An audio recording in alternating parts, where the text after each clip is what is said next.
بسم اللہ الرحمن الرحیم ونحمدہ ونصلی علی تسلیمہ الکریم۔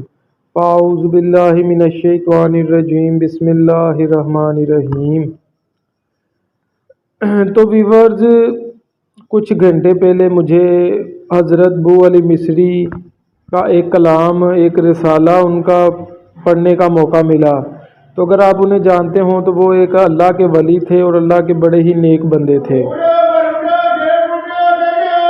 انہوں نے ایک غسال جو مردے کو غسل دیتا ہے، ایک اس کی ذاتی کہانی بیان کی جو اس کی آپ بیتی تھی۔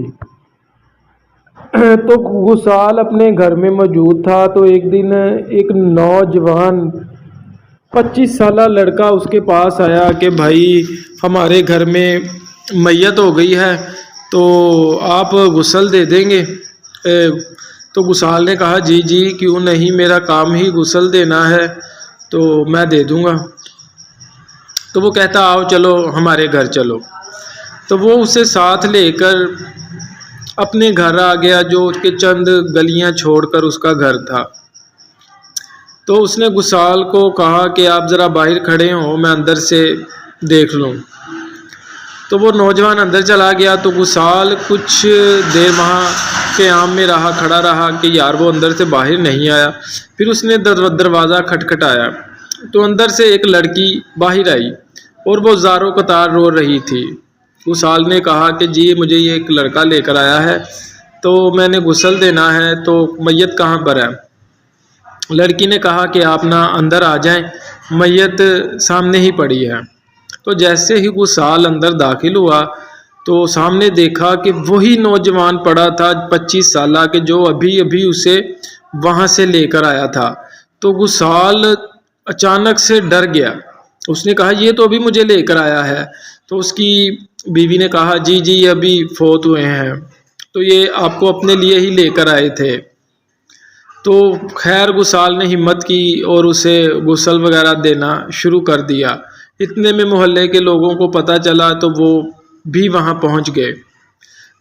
غسال جیسے ہی غسل دے رہا تھا تو اس نے کچھ محسوس کیا کہ اس مردے سے کچھ آواز آ رہی ہے۔ تو اس نے اس کے سینے پر کان لگایا تو اندر سے اللہ اللہ کی آوازیں آ رہی تھی۔ تو غسال نے یہ واقعہ سب کے ساتھ شیئر کیا۔ تو پھر خیر سب لوگوں نے اسے غسل وغیرہ، یعنی غسال نے اسے غسل وغیرہ دیا، تو سب لوگوں نے اس کا جنازہ اٹھایا اور اس کی قبر پر لے گئے۔ تو جیسے ہی قبر گورکن نے قبر جو نکالی تھی اس میں سے ایسا محسوس ہو رہا تھا کہ جیسے اس میں گلاب ہی گلاب ہیں، اس میں پتہ نہیں کتنے گلاب کے پھول پڑے ہوئے ہیں، کتنی خوشبوئیں آ رہی ہیں۔ تو لوگوں نے اسے دفن کر دیا۔ تو کچھ غسال اپنا بتا رہا تھا کہ میں نے ایسا کبھی مردہ نہیں دفنایا، ایسا واقعہ میرے ساتھ زندگی میں کبھی نہیں پیش آیا، پہلی مرتبہ پیش آیا ہے کہ ایسا نیک انسان کو میں نے غسل دیا ہے۔ تو پھر سب لوگ جو ہے نا مل کر کہتے ہیں کہ یار یہ ایسا کون سا عمل کرتا تھا کہ جس کی اس کو اسی دنیا میں بخشش بھی مل گئی اور اتنا عظیم اسے اجر بھی ملا، تو کیوں نہ وہ عمل دیکھا جائے اور ہم سب بھی وہ عمل کریں۔ تو غسال سمیت سب محلے دار جمع ہو کر اس کی بیوہ کے پاس، اس کی بیوی کے پاس چلے گئے کہ یار پوچھے تو صحیح کہ یہ کون سا ایسا نیک عمل کرتا تھا کہ جس کی اس کو اتنی اچھی جزا ملی ہے۔ تو وہ سب جمع ہو کر اس کی بیوی کے پاس چلے گئے۔ تو اس کی بیوی کو بلایا اور پوچھنے لگے کہ اے زوجہ، کہ تمہیں تو پتہ ہوگا کہ تمہارا شوہر کون سا ایسا نیک عمل کرتا تھا کہ جس کی اسے اسی دنیا میں بخشش بھی مل گئی اور اللہ پاک نے اتنا اس پر کرم کیا کہ اس کی جنت کے باغات میں سے اس کی قبر کو ایک باغ بنا دیا ہے۔ تو اس کی بیوی نے کہا کہ میرا شوہر جو ہے وہ 5 وقت کا نمازی تھا، تو کام وہ موچی کا کرتا تھا، تو ایک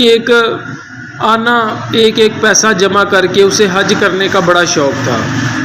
تو اس نے ایک ایک پیسہ کر کے وہ سارے پیسے جمع کیے تھے۔ تو جب اس نے پیسے جمع کر لیے تو وہ مجھے کہنے لگا کہ بیگم میرے پاس پیسے ہو گئے ہیں، تو انشاءاللہ میں اپنے اللہ کے دیدار کرنے جا رہا ہوں۔ تو وہ حج پر نکل گیا۔ تو جیسے ہی وہ اپنے محلے سے نکلنے ہی لگا تھا کہ ایک عورت کو اس نے دیکھا۔ وہ عورت ایک جانور مرا پڑا تھا، وہ اس کا گوشت کاٹ رہی تھی۔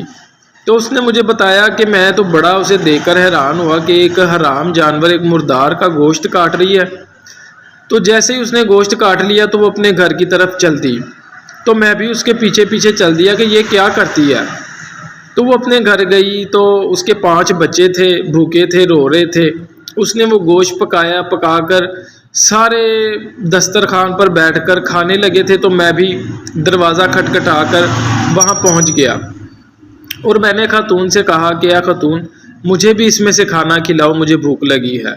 تو وہ عورت نے کہا نہیں نہیں نہیں نہیں، ہم آپ کو یہ کھانا نہیں کھلا سکتے، یہ کھانا آپ کے لیے حرام ہے، ہمارے لیے حلال ہے، کیونکہ میرا شوہر اس دنیا سے جا چکا ہے، میرے 5 چھوٹے چھوٹے بچے ہیں، ہمسائے میرا خیال نہیں کرتے، رشتہ دار میرا خیال نہیں کرتے، تو ہم بھوک سے کہیں مر نہ جائیں، اس لیے میں مردہ جانور کا گوشت لے کر آئی ہوں تاکہ میں بھی کھا سکوں اور میرے بچے بھی کھا سکیں۔ تو یہ لہٰذا یہ ہمارے لیے تو حلال ہے لیکن آپ کے لیے یہ حرام ہے۔